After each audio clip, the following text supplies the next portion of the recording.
La Defensoría de las Audiencias rumbo al centenario de Radio Educación presenta la serie especial Radio Pública, pionera en la Defensoría de las Audiencias. Historia breve de una larga lucha. Un recuento de cómo surgió esta figura en la radio mexicana. Motivo de mi cadencia, los derechos de las audiencias y de la Defensoría, hacerlos valer cada día.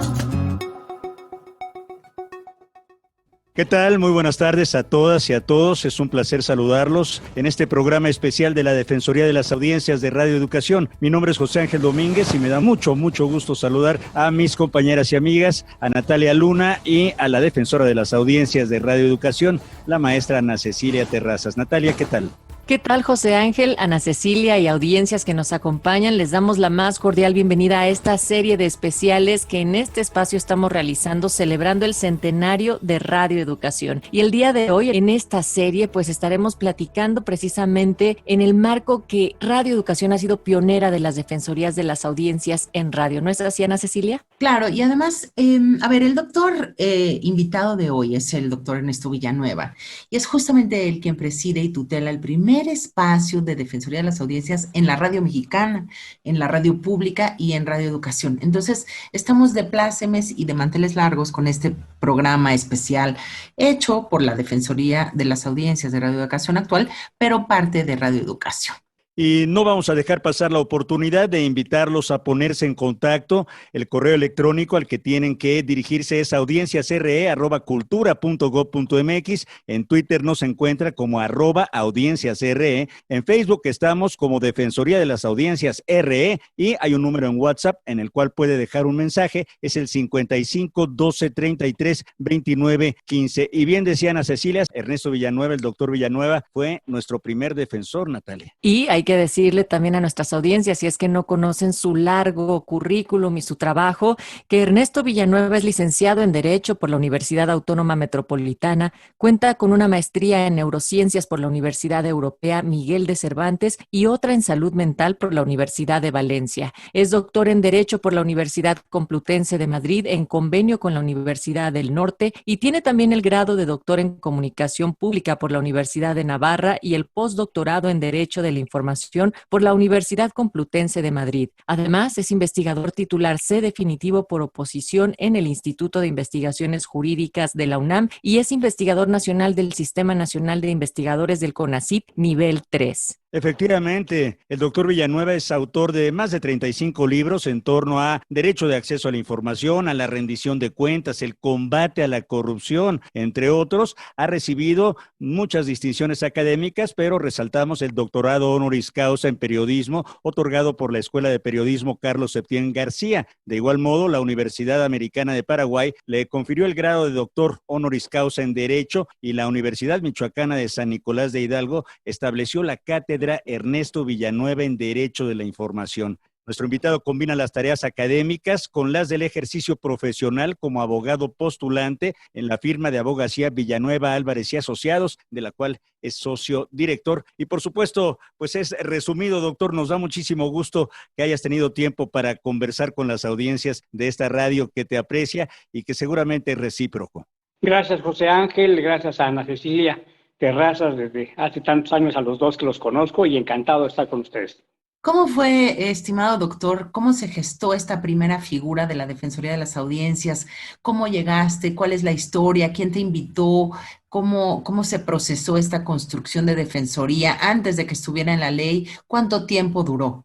Mira, la idea, bueno, en el mundo ya la defensoría ya existían, prácticamente en Europa, en algunas partes de Estados Unidos, etcétera, y aquí todavía era apenas un tema de medio debate, ¿no? muy marginal, académico. Sin embargo, esto se tradujo ya en una acción concreta, como un mecanismo de autorregulación, primero en el Canal 22, siendo director Jorge Volpi, en el 2000, a finales del 2007, ahí estuvo a cargo una buena amiga y colega, Gaby Barketing, y justo en esas fechas, Virginia Bello, que era la directora de Radio Educación, me convoca, me invita para participar en la elaboración de un código de ética, un código de autorregulación, que tuviera como propósito también generar una defensoría del radioescucha, así se llamó en un primer inicio, ¿no? Y entonces estuvimos participando con el equipo de Radio Educación, y finalmente, pues ya que quedó el proyecto, me dijo, oye, pues,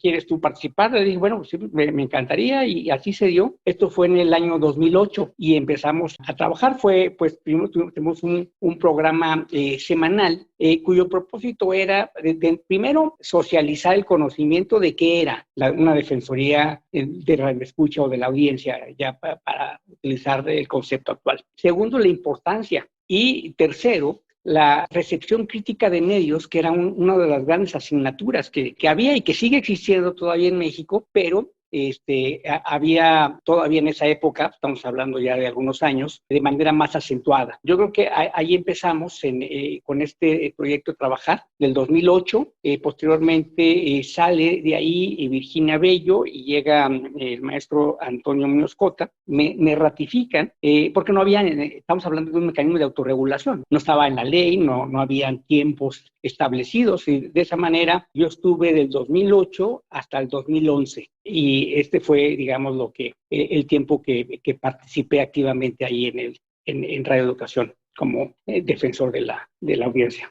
Doctor Villanueva, ¿y cuál era su proyecto inicial o cuáles eran algunos de los retos que tenía en mente cuando llega, digamos, para poder montar una defensoría en Radio Educación? Como decía, no existían tantos elementos de los cuales pudiera agarrarse en ese instante. La verdad fue algo que se hizo de menos a más. Primero tuvimos un documento base, que fue lo que se elaboró durante el 2007, que fue el proyecto, ¿no? El Código de Autorregulación de Radio Educación, en donde establecieron pautas de carácter deontológico, ético, voluntarias. Segundo, tampoco había, por supuesto, una partida presupuestal para eso, de tal suerte que pues se hizo ahí con los recursos que ya estaban asignados. Y así iniciamos pues este primer ejercicio. Y los retos era, primero, explicar a la gente qué significaba la figura del radioescucha. Segundo, tener invitados que nos compartieran sus experiencias en algunas defensorías que ya existían, ¿no? Desde corresponsales extranjeros, en fin,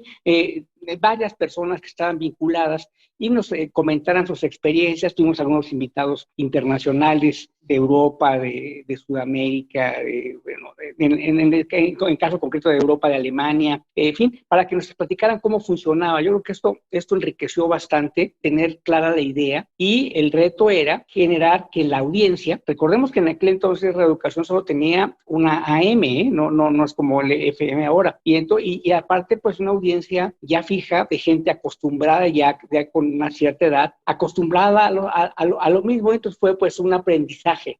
Pero yo creo que poco a poco fuimos logrando sensibilizar, y incluso que llegaran de pronto ya observaciones, inquietudes, molestias. Y yo puedo identificar ahí que durante esa época hubo 3 cosas que fueron los que más molestó a la audiencia. Uno, que se suspendieran o se pausaran conciertos, etcétera, para transmitir propaganda electoral. Pero a la gente, la verdad que le gustaba mucho y de eso se quejaba. 2, que hubiera también la ausencia de repetición de programas que a su juicio o a juicio de varios eran muy, muy buenos, y querían que hubiera una repetición para poderlos volver a escuchar, ¿no? Ese era el segundo. Y 3, también había pues algunas críticas menos, ¿no? Pero en algunos programas, porque consideraban que había un sesgo a favor o en contra pues de alguna ideología, de algún grupo, de algún sector. Es decir, la parte de pluralidad apenas era germinal, pero ya estaba. Digamos que yo diría que fueron los 3 grandes temas, ¿no? Pero el primero y más y totalmente consensual fue los anuncios de los partidos políticos. Ahí sí, definitivamente la gente estaba muy molesta. Hablamos con los consejeros electorales en aquella época para que permitieran que en el caso de conciertos no se incorporaran esos anuncios, se tuviera una matización finalmente en la aplicación de la norma, tratándose de una radio de servicio público, para que no hubiera tantas, porque se tenía que transmitir cada determinado tiempo. Y entonces hubo una flexibilización, una interpretación positiva en aquel entonces del llamado, en aquella época, del Instituto Federal Electoral. Yo creo que esos fueron los temas más importantes, por llamarlo así. Claro, oiga, doctor Ernesto Villanueva, pero de alguna manera me imagino que se fue transformando tu opinión con respecto al quehacer del defensor, se fue evolucionando porque pues una labor que se fue complejizando también, ¿no? Sí, totalmente, José Ángel. En un primer momento vimos la parte deontológica, la parte ética, pero sin embargo, las quejas eran también vinculadas a la parte legal, ¿no? A la parte de cumplimiento, y a veces el cumplimiento de la norma estaba, digamos, distanciado de lo que las audiencias querían, en el caso de Radio Educación, como las que yo ya expliqué, y evidentemente vi que teníamos que, en aquella época por lo menos, participar quizá un poco más allá de las atribuciones expresamente establecidas, que eran estrictamente de carácter ético, y bueno, pues generamos una especie de mediación también con autoridades, en fin, y yo creo que, y eso por lo menos en aquel momento eran las grandes preocupaciones, y poco a poco yo creo que fuimos teniendo más claro el propósito de una figura de defensoría en esos años, estoy hablando del 2008, posteriormente en el 2010, del 2011, bueno, ya empezó a haber más participación de la gente, envío o por mensaje o incluso en papel todavía, de inquietudes, de propuestas, ya más enfocado en el esquema actual de autorregulación, de la parte autorregulatoria. Yo creo que eso fue importante. Otra cuestión importante también, que en mi caso pues tuve a pesar de que era una cuestión voluntaria, no estaba en la ley, de independencia absoluta a nivel editorial, a nivel de los comentarios que hicimos en Radio Educación, y tanto con Virginia Bello como con Antonio Muñoz Cota, que eso es importante, tener la independencia para poder pues hacer una mejor función. Doctor, ¿qué fue lo más difícil? ¿Qué te costó mucho más trabajo? ¿O qué sería el punto más difícil para un defensor como lo eras tú? ¿Y cuál es el logro que más satisfacción te produce o te produjo? Pues mira, yo creo que lo más difícil fue que los otros productores de los distintos programas entendieran que no se trataba de atacarlos, no se trataba de hacerles una crítica por alguna cuestión, sino que tenía un propósito finalmente de combinar sus legítimas inquietudes y orientaciones con las observaciones y necesidades informativas de la audiencia. Yo creo que ese fue el primer problema, o el primer reto, ¿no? Platicar, evitar, y bueno, pues a través del diálogo, porque bueno, pues, no existía, ¿no? Y de pronto que alguien llegue y les diga, oye, ¿qué pasó con esto? Y a través de la dirección, incluso, bueno, la dirección de represión te los ponía en suerte, entonces tú hablabas con ellos, y pues sí, ahí hubo que ser, pues, tener una sensibilidad para explicarles y no generar un roce, ¿no? Porque ahí lo que tienes que es hacer una labor de mediación, ¿no? Entre los compañeros que estaban en aquel momento en distintos programas en Radio Educación, como con las inquietudes o los señalamientos de la audiencia, pues ese era el propósito. ¿Y qué es lo que me dio más satisfacción? Bueno, yo creo que se logró primero que dos cosas, te diría, para nada más resaltarlas. Primero, que hubiera ya una conciencia de que era una figura que existía, que había en varias partes del mundo, que poco a poco se normalizara, se internalizara dentro de la percepción, dentro del ánimo y dentro de la conducta de los propios titulares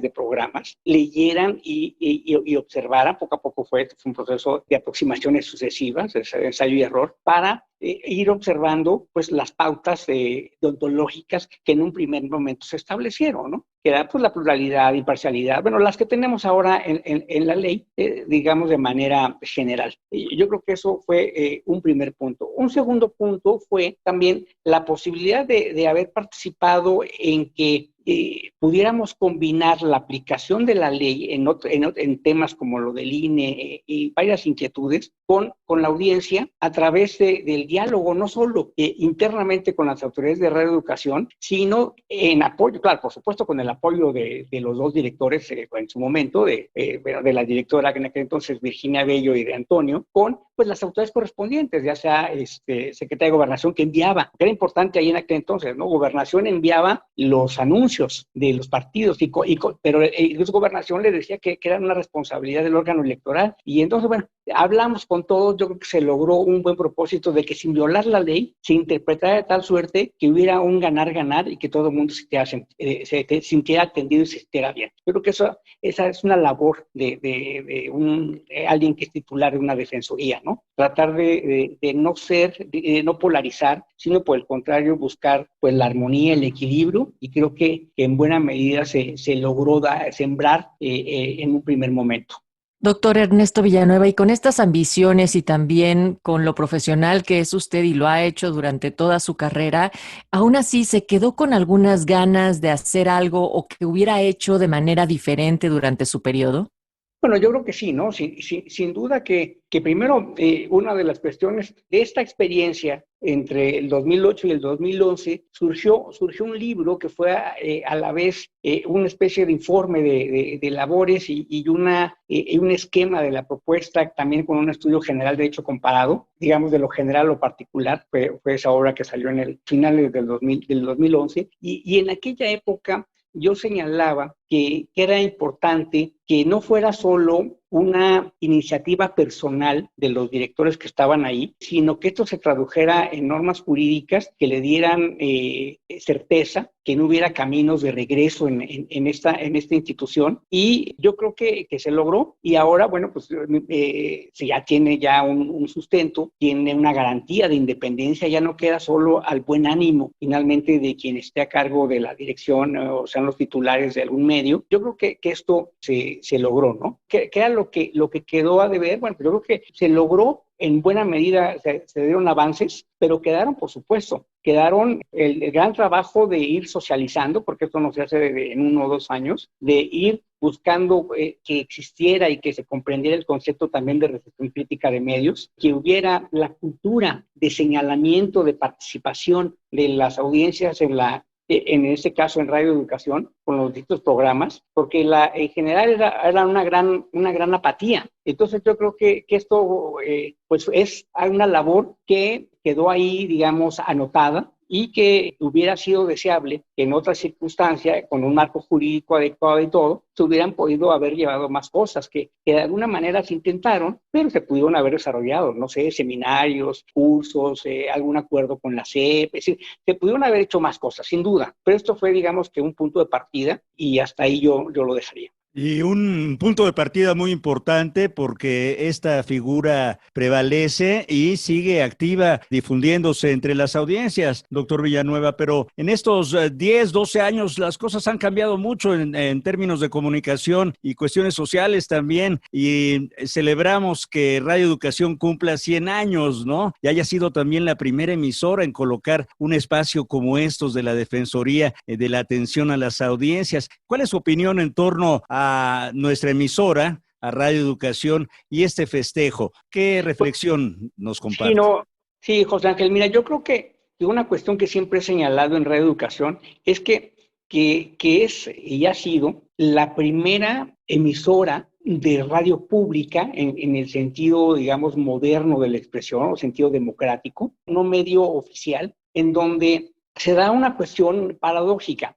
La naturaleza jurídica de Radio Educación es que es un organismo desconcentrado de la Secretaría ahora de Cultura, antes de la Secretaría de Educación Pública, y pues que de alguna manera pues tenía que señalar o darle un poco de participación a la gente y a algunas ideas críticas, pero tener una postura oficial. Yo creo que no. Yo creo que lo más importante es que la propia comunidad de Radio Educación siempre se portó con una gran independencia, con una gran, digamos, persistencia en evitar la injerencia de las autoridades, en este caso de la secretariada que estaba adscrita la emisora. Yo creo que esto, entonces, de facto, de hecho, Radio Educación es un medio público, lo ha sido un medio público en el sentido actual de la expresión. Medio público no me refiero a medio del gobierno, sino medio público, en el sentido de ser un medio pagado con recursos del Estado para servir al interés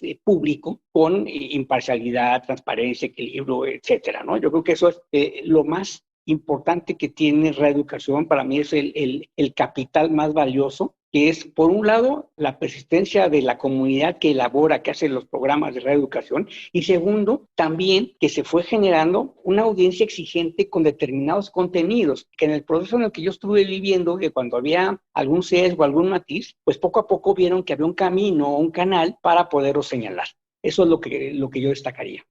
¿Cuál es, doctor, hoy en día, hoy, en este 2023, 2024, digamos que viene, la importancia de que se conozcan los derechos de las audiencias?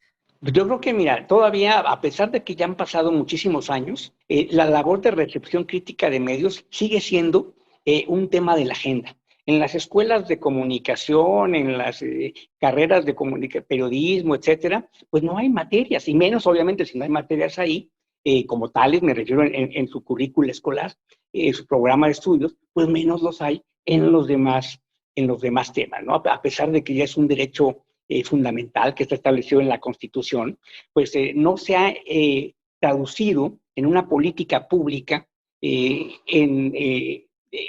que se haya, digamos, visto, porque para que esto cambie, tiene que estar en los libros de texto gratuitos desde ahí. Y después desde la primaria, de la secundaria, de la preparatoria, de la licenciatura, de todas, porque eso es algo que es transversal. Yo creo que ese es el gran problema que tenemos los mexicanos, ¿no? En general, los mexicanos, la sociedad, es decir, para ya hablar políticamente correcto ahora, ¿no? Yo creo que ese es el gran tema, que se internalice y los esfuerzos que hagamos o que se hagan desde las defensorías son importantes, pero siempre serán acotados. O sea, nunca podrán sustituir lo que podría ser un programa de estudios que estableciera, así como el libro que hay de Matemáticas 1, Matemáticas 3, Civismo, o el equivalente en la primaria, que hubiera uno sobre el tema de, o por lo menos un apartado desde la primaria. Imagínate, que hubiera materias de primaria, de secundaria, preparatoria y licenciatura. Bueno, no tendríamos una sociedad como en Alemania, súper exigente, que no te deja pasar nada. Y entonces los medios también pues van a dar lo que y ese era un gran problema y sigue siendo un gran problema. Lo era y lo es hoy. Los medios dicen, bueno, ¿para qué yo ofrezco contenidos de calidad si nadie me los pide? Y nadie me los pide porque no sabe que los puede pedir, que los puede exigir. Entonces tenemos ahí un círculo perverso que con la institucionalización de las figuras de la Defensoría se va combatiendo, pero falta todavía, yo creo que esto traducirlo más allá. Y el tema de la educación es fundamental. Ya que estamos hablando de la educación, pues precisamente ese es un problema de educación, un problema de cultura en general, ¿no? Y ahora que además correctamente está asignada al área de cultura, la emisora. Por supuesto, doctor Villanueva, entender y difundir cada vez más que los derechos de las audiencias son derechos humanos y son derecho a la información es fundamental. ¿Qué mensaje le gustaría hacer llegar a las personas que son las hacedoras de la radio, pero también a nuestras audiencias en Radio Educación en el marco del centenario? Bueno, pues de entrada yo creo que felicitar primero a Radio Educación, a su comunidad, tanto trabajadores, directivos, productores, titulares de programas, porque se ha mantenido, y eso yo lo he podido atestiguar, la independencia, ¿no? La libertad de expresión, el derecho a la información. Yo creo que ha sido un tema que a mí siempre me gustó y me ha gustado de Reeducación.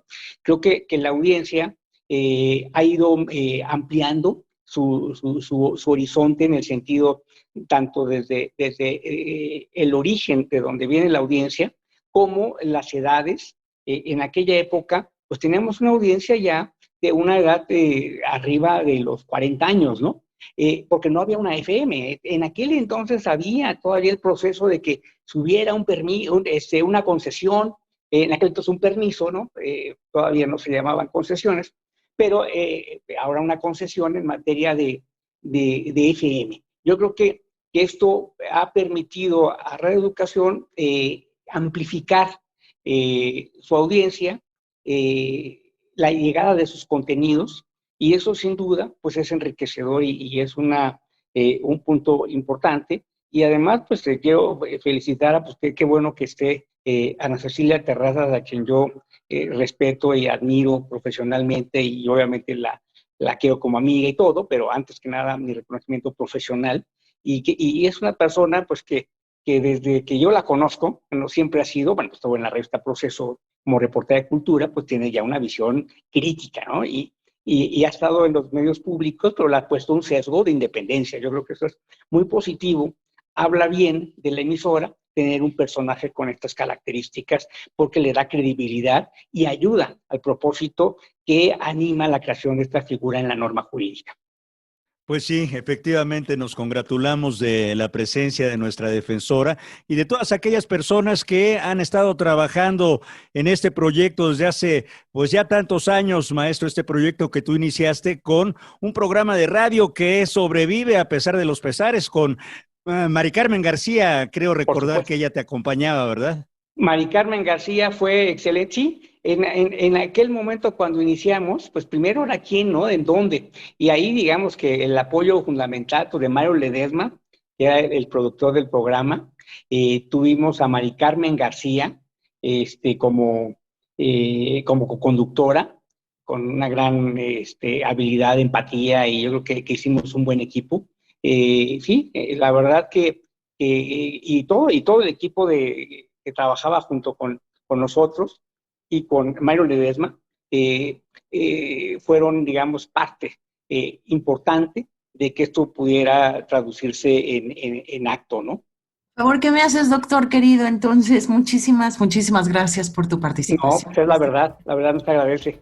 Bien, pues de esta manera estamos concluyendo agradeciendo nuevamente la presencia del doctor Ernesto Villanueva en esta serie especial de programas en el marco del centenario de Radio Educación. Nosotros les encontramos el próximo miércoles aquí en punto de las 17 horas. Participamos en este espacio Ramiro Romero, Roberto Hernández, Alma Lilia Martínez, Ana Cecilia Terrazas, José Ángel Domínguez, Natalia Luna, en una producción de Mario Ledesma. La Defensoría de las Audiencias, rumbo al centenario de Radio Educación, presentó la serie especial Radio Pública, pionera en la Defensoría de las Audiencias. Historia breve de una larga lucha. Un recuento de cómo surgió esta figura en la radio mexicana. Motivo de mi cadencia, los derechos de las audiencias y de la Defensoría, hacerlos valer cada día.